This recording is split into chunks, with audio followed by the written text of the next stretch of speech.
and um I broke my neck. Now, I'll kind of share with you the lead up into the accident.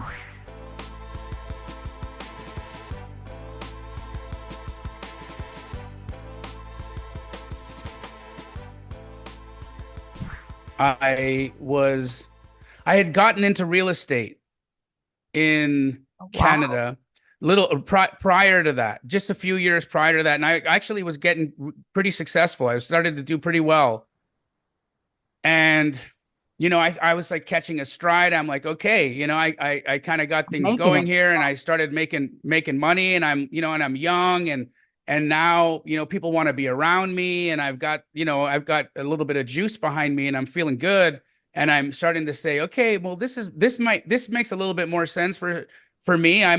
This is good, and I'm starting to really thrive in that, and yet I'm still very alone, right?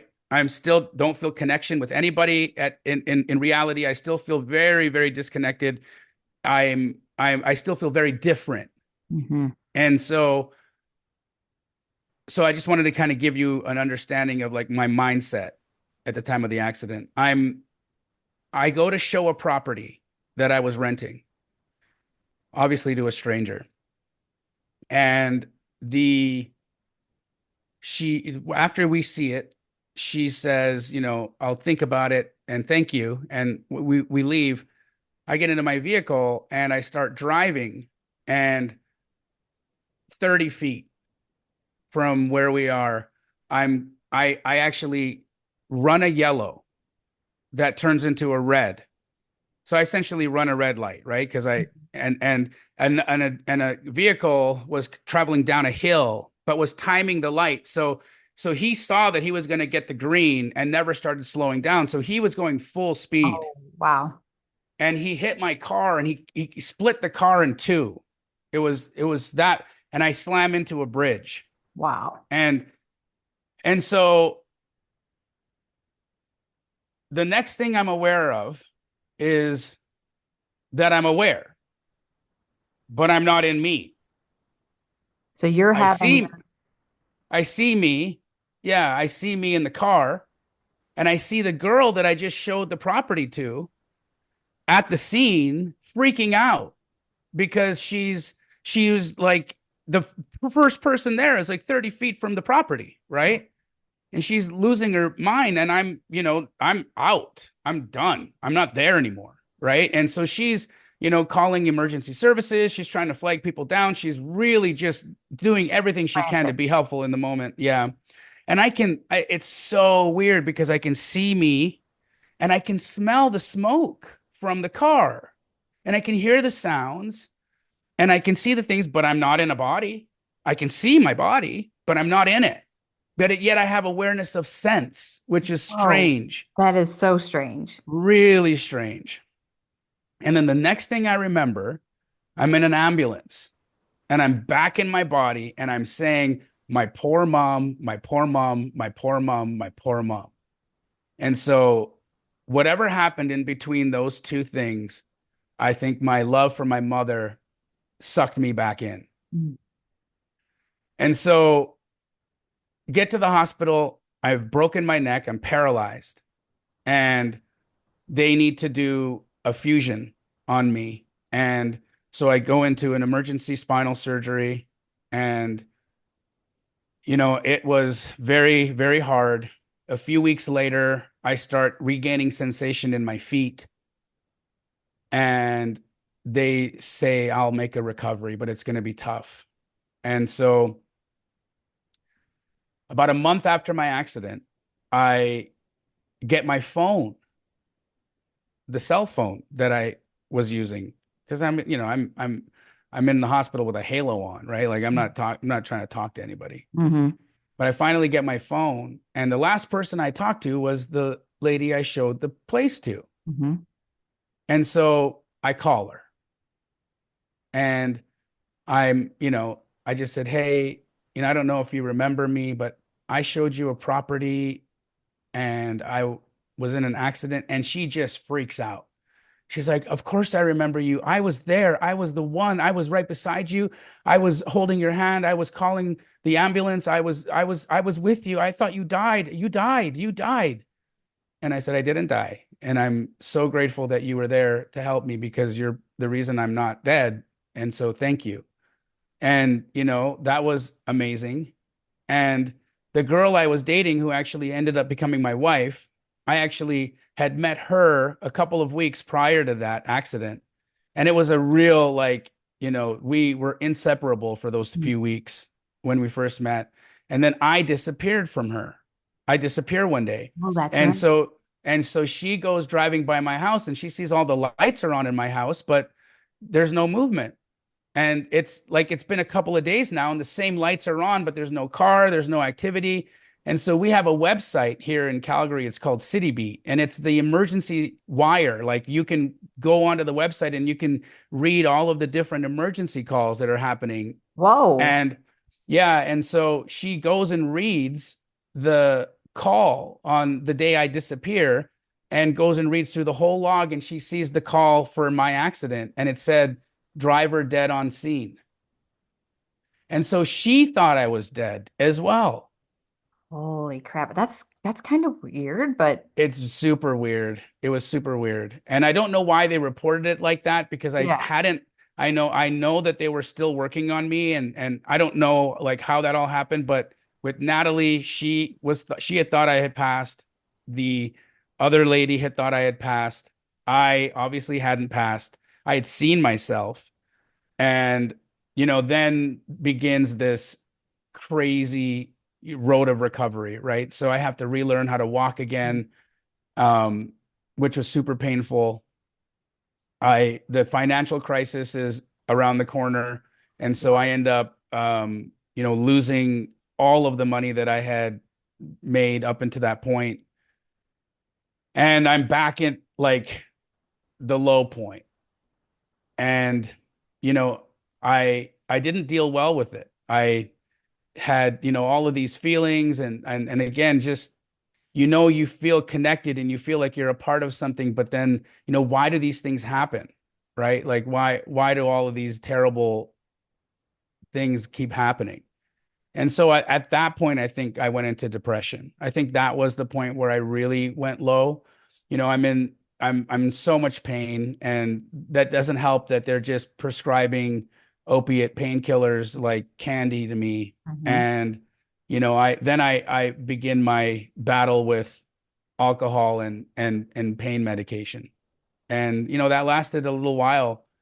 And I I eventually moved to Phoenix. And Just randomly, you didn't know anybody there. You just, no, there oh, was it wasn't a random thing. It was I had, I'm skipping over living in LA. You sure. know, I No I worries. I yeah, well, I mean, LA was an interesting time for me because I'm right out of my accident. I'm walking again. I'm still in a neck brace, but I don't want to even look at real estate anymore. I'm just done, right? And so that sparks a decision for me to move to LA to become a comedian. I'm in such a low spot that I like, but I'm funny at the same time. Like I can laugh at all of the craziness that's going on. I don't think And anybody, I mean, there's very few people that really do realize that you were a stand-up, right? yeah, I did stand up for like 4 years, stand up and sketch comedy at Funny or Die, Will Ferrell's company. So it was, it was like it was a real career. And I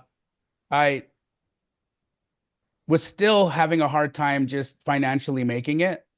And so right around the time that I asked Natalie to marry me, I realized I had to do something different. I couldn't keep on this, path of comedy that wasn't really paying anything.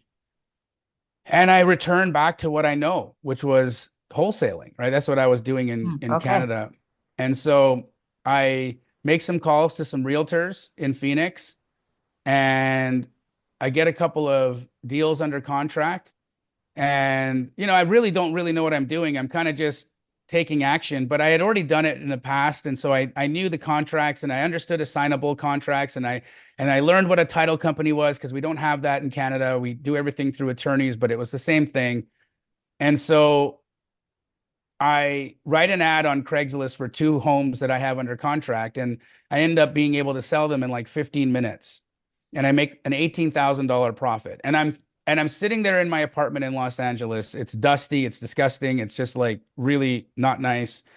And I'm thinking, I'm about to move my fiance and her daughter to this country to live like this. This isn't fair. Mm. This isn't right. I got to give everybody a better chance. And so I make a decision that, I see how quickly I make that 18,000 bucks that I can't stay. I got to go. And so my birthday, it's why I have these, tattoos on my knuckles. It's 12/12. My birthday was 12/12/12, my golden Wow. birthday. I pack up a U-Haul and I move to Phoenix. Wow. And that begins the journey in Arizona, which becomes the biggest blessing of my life. And I'm still battling, the alcohol. I'm still battling the pain medication at that time. And I come across a book written by Jen Sincero called You Are a Badass. And in the book, she talks about meditation and how the successful people that she knows in her life meditate. And she doesn't know she doesn't understand why it works or the mechanism on how it works, but she just knows that everybody that she knows that's successful does. And so she says in the book, what do you got to lose? And I think to myself, what do I got to lose? So I wake up with a hangover one morning and I download Headspace and I do my first meditation.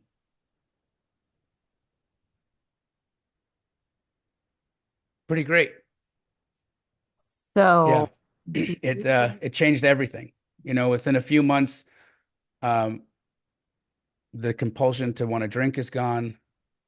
A little while later, the pain starts to dissipate and the pills go away, and my whole life unfolds.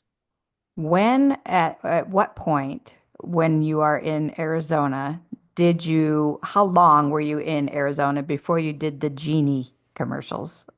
Oh, that wasn't until 2020. I was the underground I was the secret mystery wholesaler from 2012 to 2020. I was purposely hiding. Mm. And it was one of those things that even when Pace met me and he first DM'd me, he'd heard about me. People were, talking about this guy, Jamil. He's really mysterious. He's super secretive. He doesn't want anybody to know who he is. But because I was telling everybody not to say who I was, more people were telling people who I was. And so it was this like, Did the it was opposite like, effect? yeah, it Yeah. was like this little whisper effect of like this guy, we don't know who he is, but he does a lot of deals. And so he was looking for me because he heard I was doing business with somebody that he was having trouble with, or that I had done business with someone he was having trouble with. And he finds me on Instagram and I've made no posts at the time, and my picture is an owl. And that's it. Yeah. And he sends me a DM and he asks if he can buy me lunch. And our friendship begins that day. And I didn't get into the business thinking I was going to be a coach. That wasn't a thing.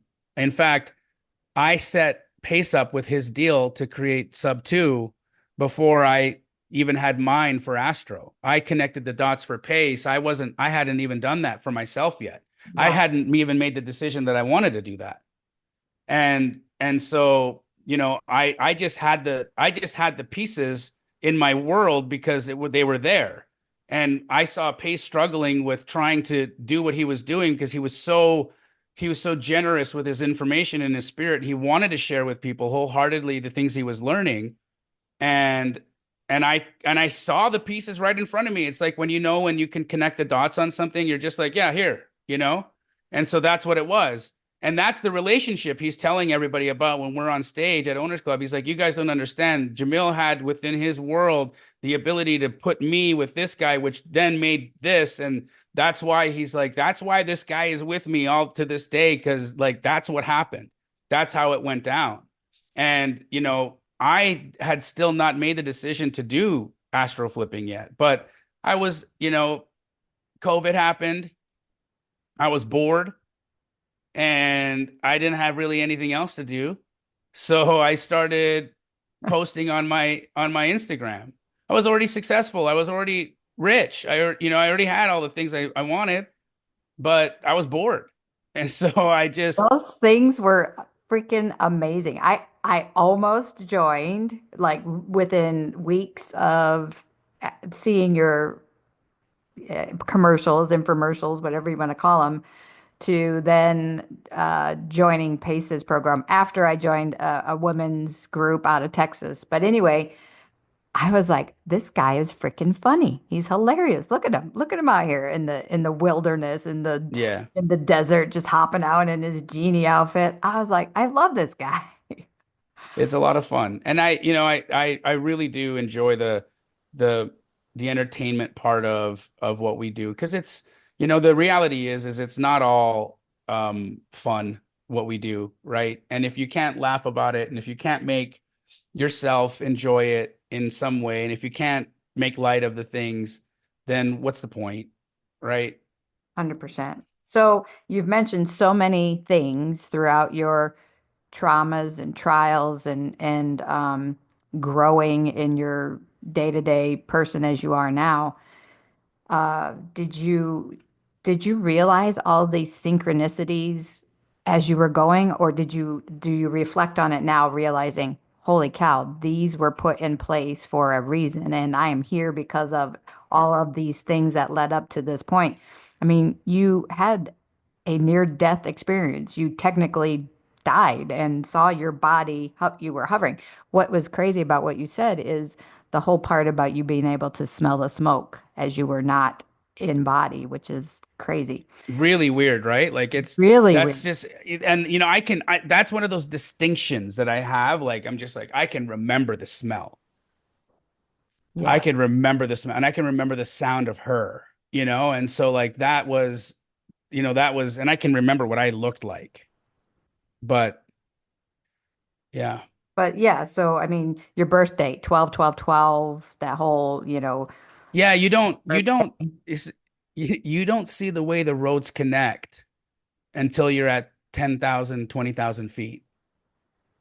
That's the reality of it, right? Like you don't really see how it all comes together until you're over here and then you're looking back at it and you're like, you know, Yes. and every one of those hard times was was a movement in the direction that gets me here. I mean, there were moments when I was super angry about it, right? Like I was like, "Oh my God, like you suck, God." Right? And I know that in those moments that I was being held even tighter, Hmm. right? I was being held I was being loved even more. The more I was like angry and felt like rejecting and felt like pushing away, the more I was being supported and loved and nourished and cared for.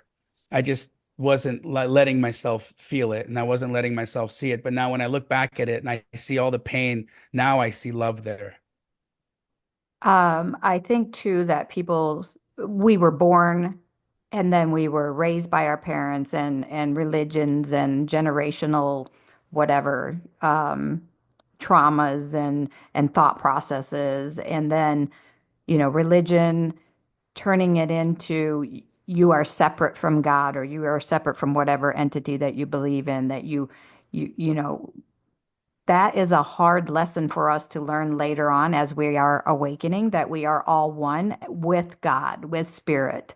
We are God, right? We are a God, not God, as like, how I am God, but we are not separate from God.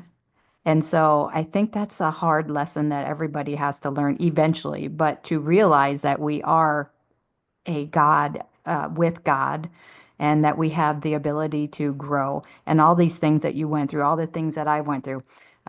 Definitely, my trauma isn't as awful as some of your traumas. And do we feel like you said, we're not victims? I might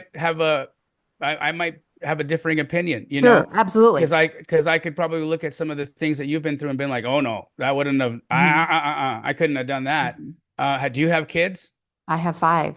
And, Yeah, I don't know how the hell you guys do that. So, I don't think I could have done that. I'm just saying, like, there's a lot of right. things, right? And so there's a lot of stuff that we all go through, one of the things I never want anybody to do is like to compare your trauma with someone's trauma and say, well, Right. I haven't been through it as hard as he, so maybe I'm not ready for it, or maybe God's not really trying to enter my life because I need to go through more. Or you get scared thinking, I don't want to be on this path. I don't want to go through the stuff this dude went through or that Yeah, she why went would I through. pick this Why for would I trauma?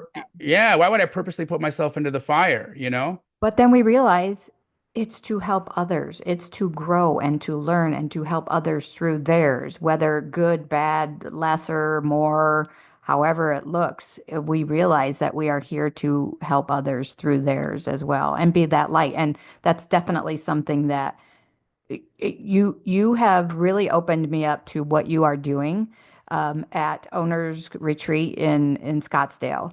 When you did our meditation, I totally felt all of our energy as one. And I get heart energy. And you don't know this, or maybe I did mention it, but I am a psychic medium in training and learning and growing in my intuitiveness. And but when you did the meditation in Scottsdale, I totally felt the vibe, the energy of the room of one consciousness, but more so, I get my heart flutters. And you did it again in Boston. Just the brief, whatever it was, 2 minutes, 3 minutes, whatever it took that you did the meditation. Again, my heart was there with you. And I just was like, I just absolutely know that you are here for us. Had you not met Pace, had Pace met or didn't marry Jill Jensen's cousin, we wouldn't be here right now. We wouldn't have our pace, right? So everybody in that room, everybody here right now is here for a reason. It is all synchronized, and we were meant to be at this point in time. And so one of my biggest passions now is my Mount Everest, which I've really honed in to know my route and my lane and to feel secure in what I'm doing with my Mount Everest is to do this like this with you, to bring light to others, to bring intuitive knowing. We all have intuition. I want to help people understand their intuition and whether in their personal life or in real estate investing, because it really does connect. But It does. And one of the things that I really want to open people up to is that um entrepreneurship and making money is a spiritual process. And we're not told that. We're not taught that. In fact, we're kind of told the opposite or taught the opposite, that these things don't go together. Uh-uh. Money is an energy. absolutely. And we have the ability within ourselves to cultivate it, to harness it, to expand it, to direct it. And one of the things I've really come to learn, Tigger, is more than anything that we can actually access the divine through our pursuit of wanting to free ourselves financially. And in freeing ourselves financially, we can free ourselves spiritually as well. And so they do not need to be in opposition to each other. We do not need to feel like we do one and we don't do the other, that there's a conflict between being rich and being spiritual. My goodness, there is not at all. You can be You are all of rich if it. you are spiritual. Yeah. You Yeah. can, and you should be all of it. You should, and then also understand the power you have, and even really embracing maybe even some of the darker aspects of us, because we're always told That'll work. to shun it, to say, like, oh, this is evil, this is wrong, this is bad. When again, everything in creation is God's creation. And so it's all polarity. It's all of it is in one thing. And so even the ugly is in the beautiful, and the beautiful is in the ugly. And if we're going to keep turning our back to the ugly, then we'll never really understand what beautiful is. 1,000%. And that's how I got to be where I am at in my spiritual journey was my dark night of the soul, right? 4 years ago, several things happened. Learning to unleash the oppressed anger that I had and the hurt that I had from my family trauma, my mother's trauma.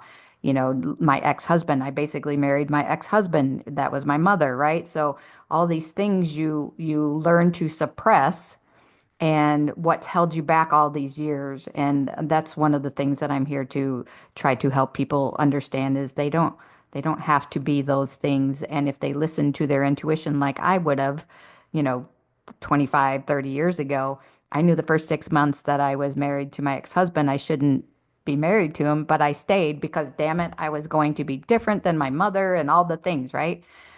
But, where did that get me in life? And how did it hinder me? And what did it do for my children? And how did it, either help or hurt them? And so, anyway, my point is, we all go through our things, and at whenever time it is that we realize that, wow, this is meant to be in my life.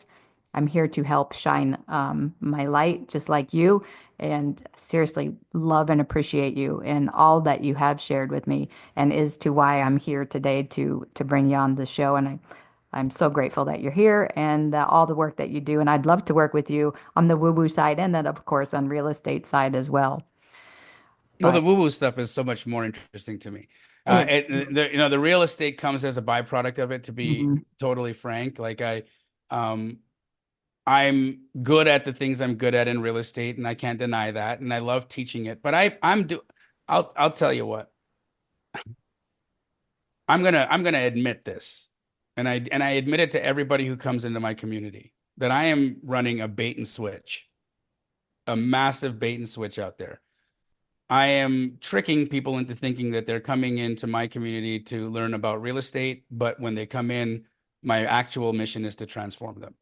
Mm, I love that.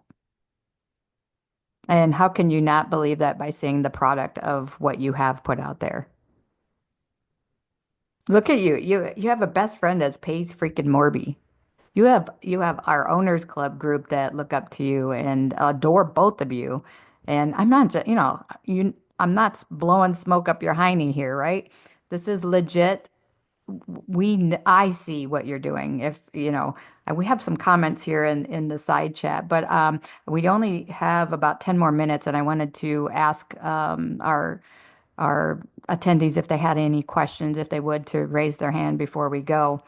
But I just want to thank you so much for saving the time for us. And I know we Of got pushed, course. but Yeah, no, I'm sorry we didn't make the first one, and I'm just grateful to that you asked, and I'm honored to be here with you, and to have these conversations are so important for me, and I'm really really congratulating you for honoring yourself and not shying away from having these conversations, and I feel so empowered seeing that by me embracing it and talking about it and bringing it up into the forefront of the stuff that I talk about and teach, that it's giving people permission to yes, not to hide it, to say to themselves like, I got to keep this aspect of me quiet because I'm going to freak people out. It's like, hell no, no, you're that's it. not going to keep quiet. You got to be you, do Our you. shout. We got to Yeah, get our shout back. And this is exactly it. And I felt so much pressure relieved at the last retreat in Boston to be able to have that permission. Pace said, you don't have to have your Mount Everest as something that is paying. Do what you want to be known for. And this is what I want to be known for. And I love it. So thank you. amen, sister. Keep going.